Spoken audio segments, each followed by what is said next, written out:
The first book of Samuel, 3. Now with the boy Samuel was attending to the service of the Lord under supervision of Eli. Now the boy Samuel was attending to the service of the Lord under the supervision of Eli. The word of the Lord was rare and precious in those days. Visions, that is, new revelations of divine truth, were not widespread.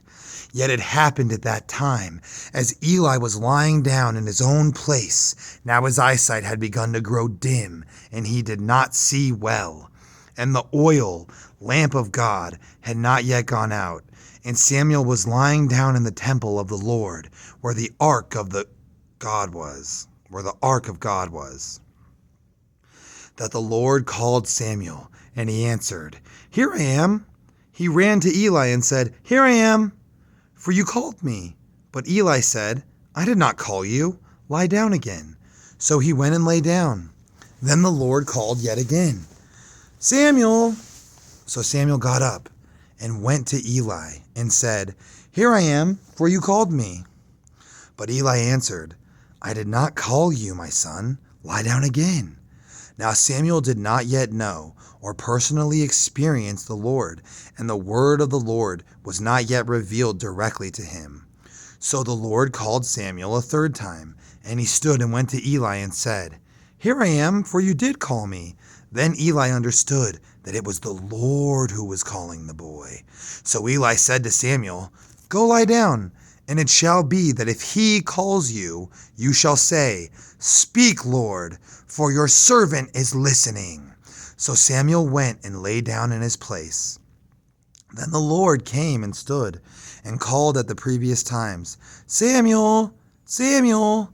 Then Samuel answered, "Speak, for your servant is listening." The Lord said to Samuel, "Behold, I am about to do a thing in Israel, at which both ears of everyone who hears it will ring. On that day I will carry out against Eli everything that I have spoken concerning his house, family, from beginning to end.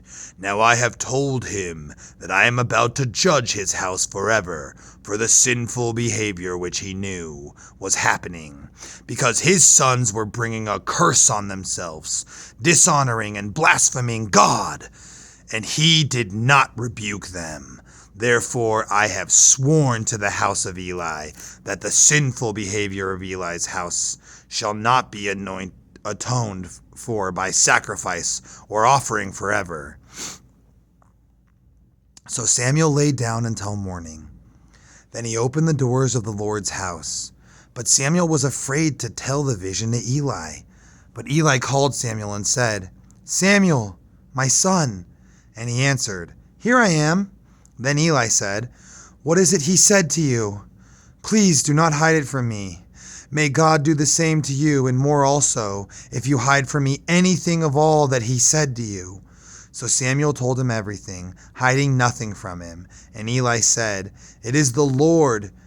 May he do what seems good to him." Now Samuel grew, and the Lord was with him, and he let none of his words fail to be fulfilled. And all Israel, from Dan in the north to Beersheba in the south, knew that Samuel was appointed as a prophet of the Lord.